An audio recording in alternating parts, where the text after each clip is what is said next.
Half of Hollywood loves my next guest. The other half hates him. He's been called the gossip guru and independent, walking, talking gossip machine. He is the highest paid gossip columnist, our Couri Hay. At one time, he had a weekly readership of 22 million people for 8 years. First question, what does the R stand for? Ruthless. Really? No, it's actually Robert. But I was never called Robert. Couri. Call me Couri. Now, in terms of gossip as an industry, as a profession, I get a feeling sometimes you guys will print almost anything. If it will kill little children, I won't print it.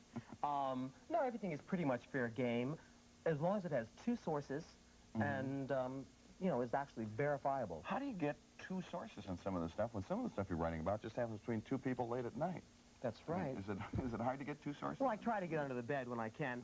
No, usually someone will talk. Even when two people are in a room alone, they'll tell their girlfriend, they'll tell their boyfriend, they'll tell their hairdresser. Somebody always knows. It can be done. Believe me, I do it. Half of the things I do, I confirm 50% with the stars and you see it or confirm it with them personally. The other part I get from people who know. All right, let's find out. If Joan Collins. Tell me Joan Collins. Tell me something about her. She put the nasty into Dynasty. Recently, she just completed, or just completing now, her exercise book for women over 50. It's going to be called Taking Care of Yourself, The Lazy Woman's Guide. She'll make about $300,000 from it. She knows how to take care of herself. She just bought herself a brand new maroon Rolls Royce.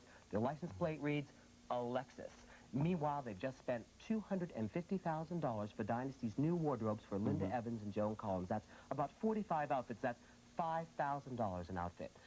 Linda Evans, let's go to the bedroom, okay? She's alone right now. Alone in bed. She's dumped her restaurateur boyfriend, George Santo Pietro. Linda Evans is alone? She's alone. Is she looking for volunteers? Let's call. Hi. Hi, Linda, all right? She's definitely alone. She's consulting her psychic for all the moves in her personal and her professional life. Psychic? Her psychic, that's right. Joan Collins isn't alone. She's still with her 36-year-old Swedish lover, the one that's wanted by the law back in Sweden for smuggling diamonds. So, Joan, you know that $25,000 bracelet he gave you? Maybe she'll have to give it back, but she's very happy with him, and as long as he doesn't go back to Sweden, everything is fine. Are they nice people? I think so, yes. Joan is a real businesswoman. I mean, she's not really a witch in her personal life, but she is a sincerely honest, hard-working businesswoman. She gets what she wants. Now, tell me about Mr. T, and be careful. T. You might get even. Might get even. He's got $1 million worth of that jewelry. Now, can you imagine all that tacky stuff, $1 million? He swears that in 3 years, he's going to give up acting and join the ministry. I hope the first thing he does is take that stuff and put it in the collection plate. Is it real gold, by the way? Or is it just... yeah. Well, it's worth $1 million.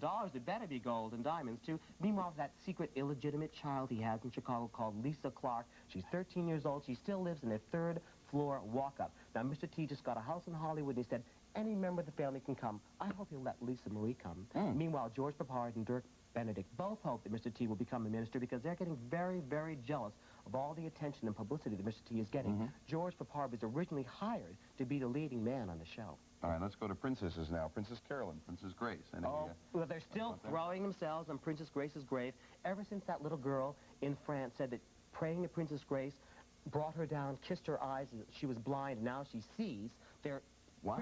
That's right, that's right. They're getting miracles on Princess Grace? They're trying to make her a saint. Now, there's a real monsieur in Rome who's putting her up to sainthood, and you have to have miracles. Meanwhile, Prince Rainier is a little upset about these people really throwing themselves at the cathedral on the grave. So he's put up guards, and you have to be a Monegasque citizen now to actually go to the grave. Meanwhile, Princess Caroline has finally found happiness in the arms of Italian playboy Stefano Casaroghi. He's 3 or 4 years younger than she is, but that's okay. She just went to Rome. Stefano Casaroghi? Very handsome. Sounds like Italian, a dish. Blonde. He is a dish. She thinks he's a dish. They're having a good time. She went to Rome pleading for the annulment. When it comes through, walk down the aisle. Maybe it'll be a double wedding because Princess Stephanie is still very much in love and in the arms of John Paul Belmondo Jr. Burt Reynolds.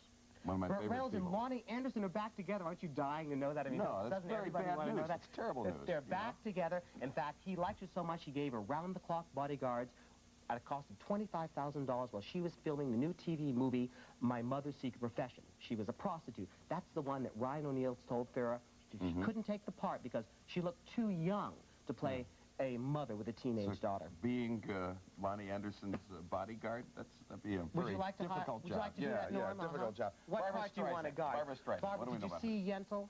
Yeah. I was disappointed, really. The magic associated with her name, It's a good picture, but it's not a great picture. I don't see a lot of Oscars here. I really don't. Meanwhile, she's alone in her bedroom, too. You want to go for that one, too, Norm? Okay. Yeah, why not? Well, you can have her. But meanwhile, John Peters, the ex-hairdresser boyfriend, he hasn't been alone and hasn't been alone for years. One of the reasons the relationship is on the rocks. His new love, an interior decorator named Christine Forsythe. He's always had a string of blondes. That's one of the things that, in the end, got Barbara's goat. Meanwhile, the lawyers are going to make a fortune. Millions of dollars of intertwined business deals. It's going to take years to unsettle those things. Richard Burton, Elizabeth Taylor. They're not together. Richard Burton is very happy with his wife, Sally Hay. She's kept him off the bottle thanks to interesting him in a new Chinese art called Aikido. That is sort of like yoga. It's helped him stop drinking and stop smoking, and he's looking like a new man. Meanwhile, I wish Elizabeth was looking like a new woman. She's up to 160 pounds. Really, it's kind of sad. Remember, she once said, when I'm happy, I'm thin. When I'm fat, I'm sad. I don't really think that Victor Luna Gonzalez, her supposed fiancé, is bringing her the real happiness that she wants. That's why she's fat. She's going to a health spa because she needs to lose at least 30 pounds before she goes before the cameras with Richard Burton to film Private Lives. They will not do it on tape, Norman. They'll spend an extra $1 million to do it on film. The reason is she'll look better. Meanwhile, she was in Washington going to a very fancy gala. The limousine broke down on the side street. She got out. She's hitchhiking. Elizabeth Taylor hitchhiking in this gown and the jewels. Some guy in an old pinto picked her up and dropped her off at the party.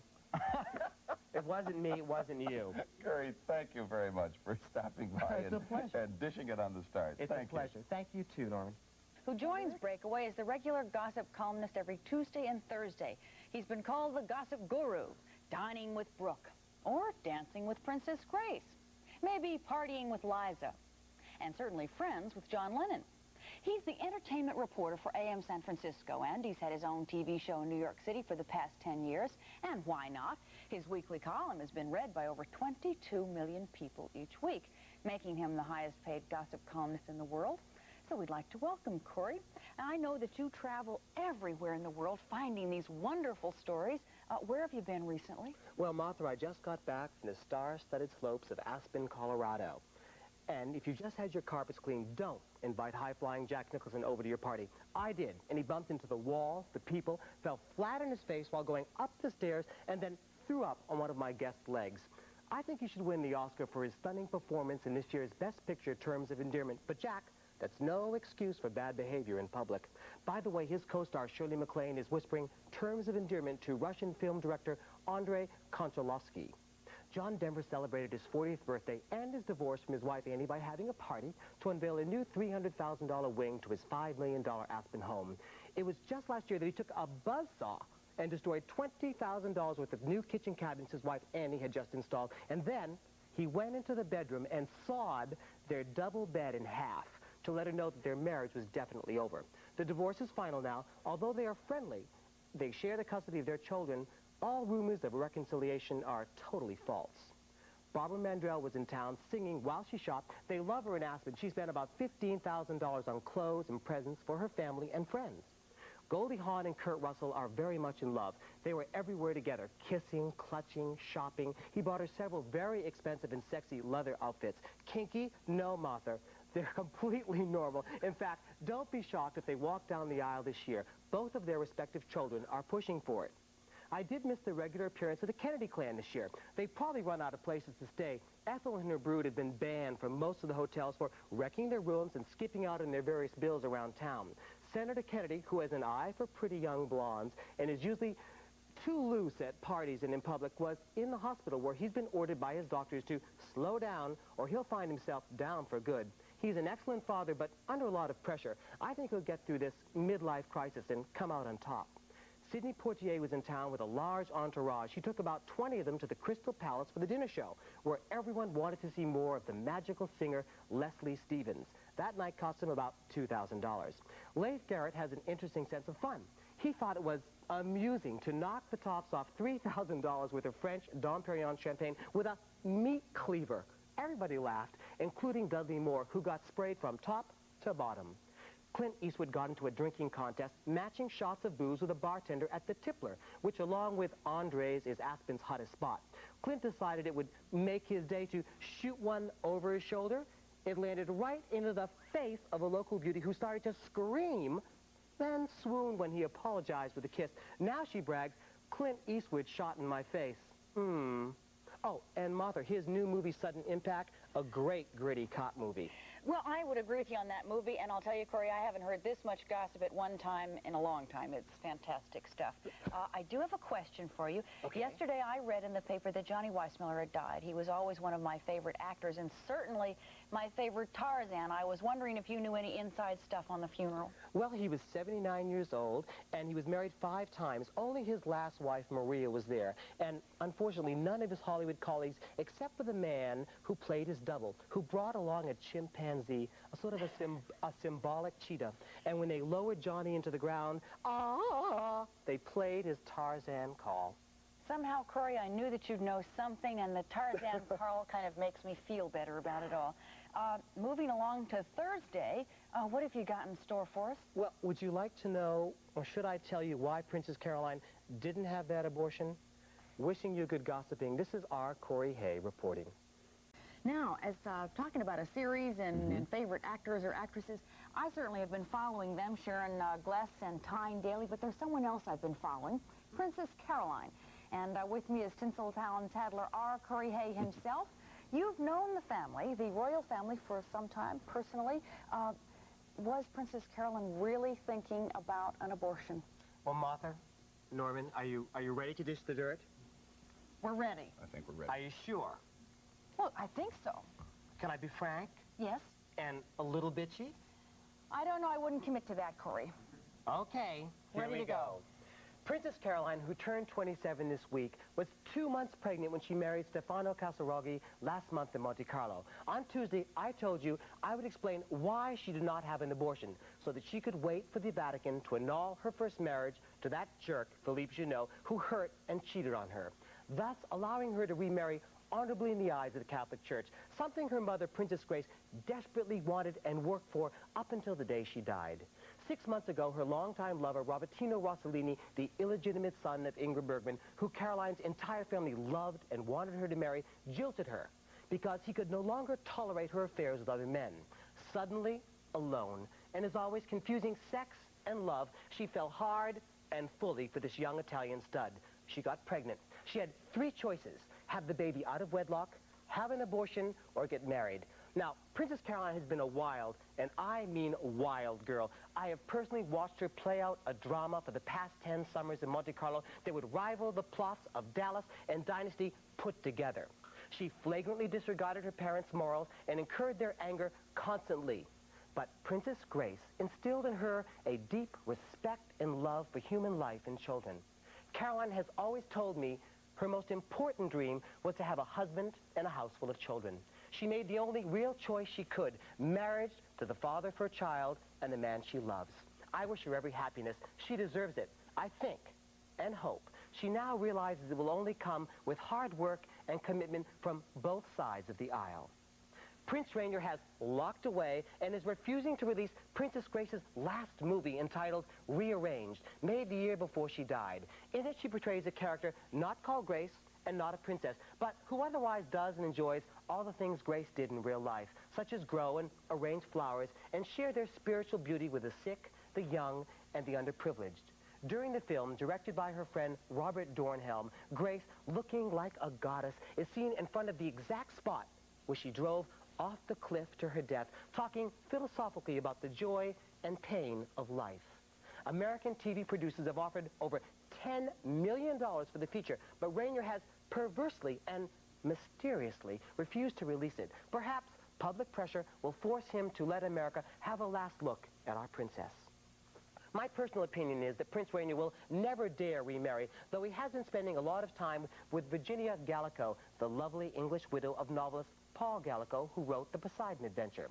She is constantly in the Pink Palace under the guise and reality of being Princess Caroline's lady-in-waiting, though my understanding is that she does more waiting on the prince than the princess.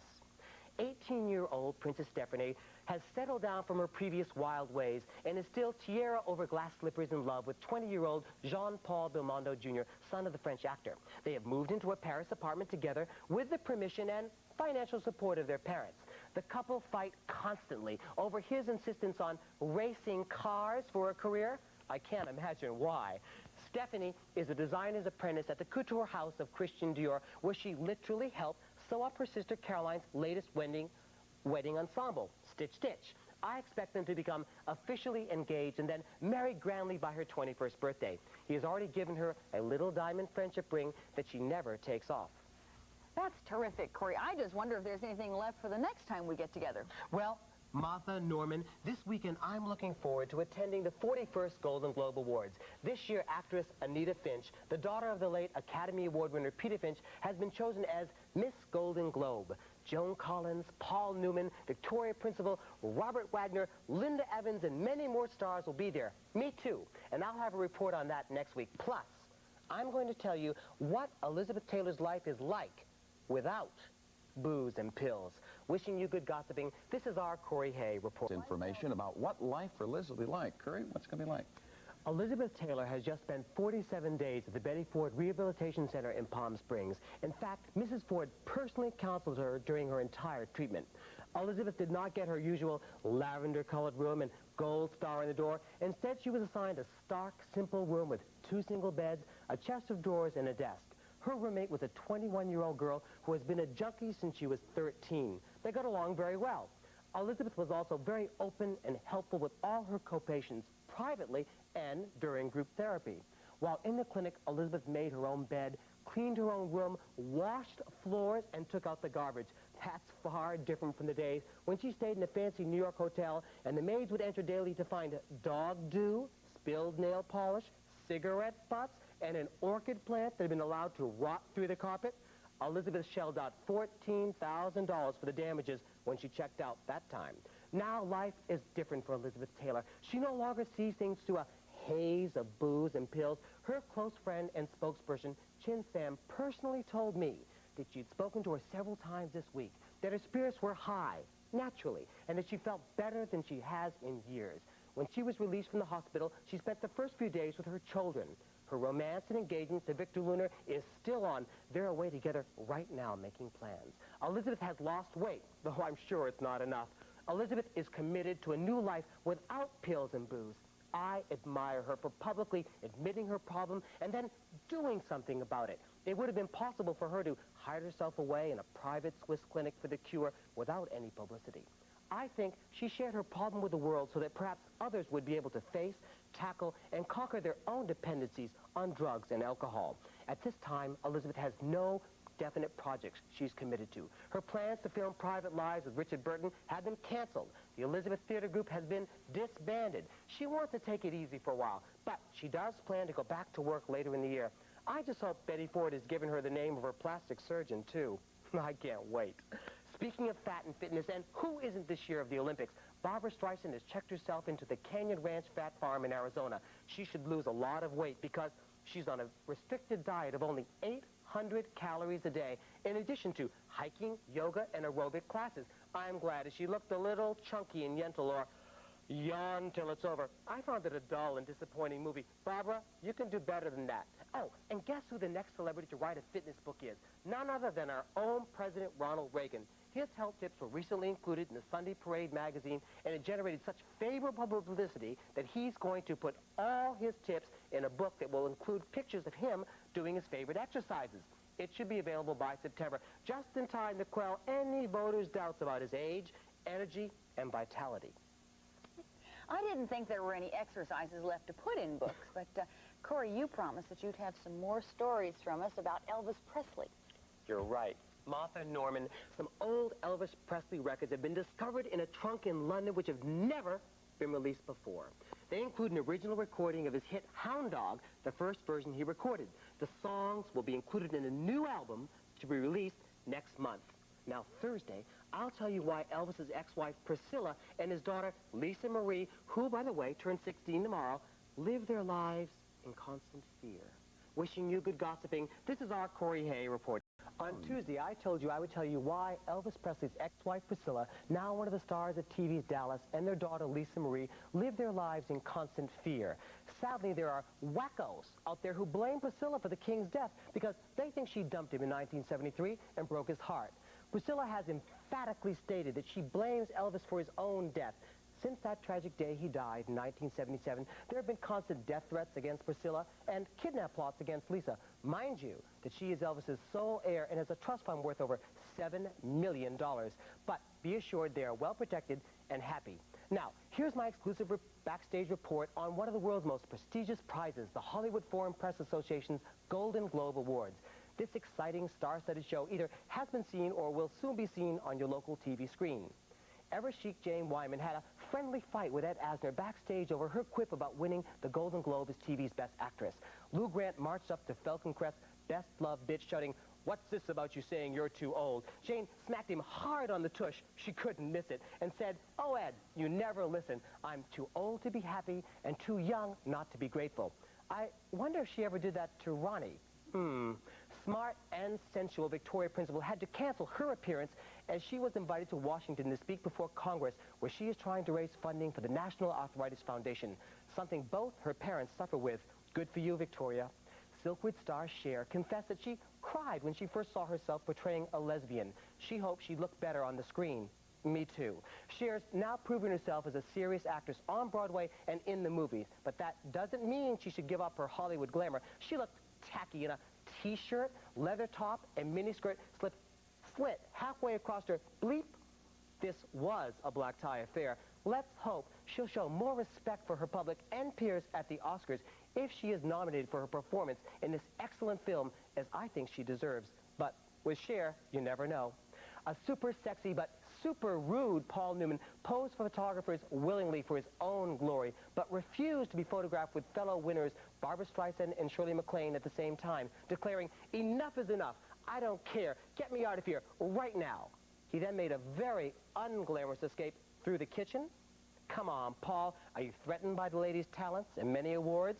Not that Barbra Streisand's perfectly behaved either. She snuck in through the storage room so she wouldn't have to face the press unless she won, which she did. But isn't that a little selfish, dear? By the way, Barbara's gone back to school to study male-female psychology. Maybe she wants to try to figure out why her 10-year affair with hairdresser John Peters went down the tubes, or perhaps she just wants to meet a nice college boy. She told me her next dream was to do serious plays on TV by Chekhov and Shakespeare. Barbara, dear, please don't make a musical out of the Cherry Orchard. Are Linda Evans and Richard Chamberlain just friends, or are they lovers? Tune in Tuesday to find out. Wishing you good gossiping. This is our Couri Hay reporting. I think Barbra Streisand could do almost anything she wanted. She is really good. We disagree on Yentl. A little bit, I guess we do. It's not that I think it's a completely bad film. I just don't think it has the magic and greatness that I associate with Barbara. I think Barbara's going to do better than Yentl. Yeah. And I can't wait. Well, I can hardly wait for the next time we get together and hear some more stories. Yes, me too. Thank you, Couri Hay. Well, what we want to know, Couri, is love going to bloom for Linda Evans? Listen up, you two.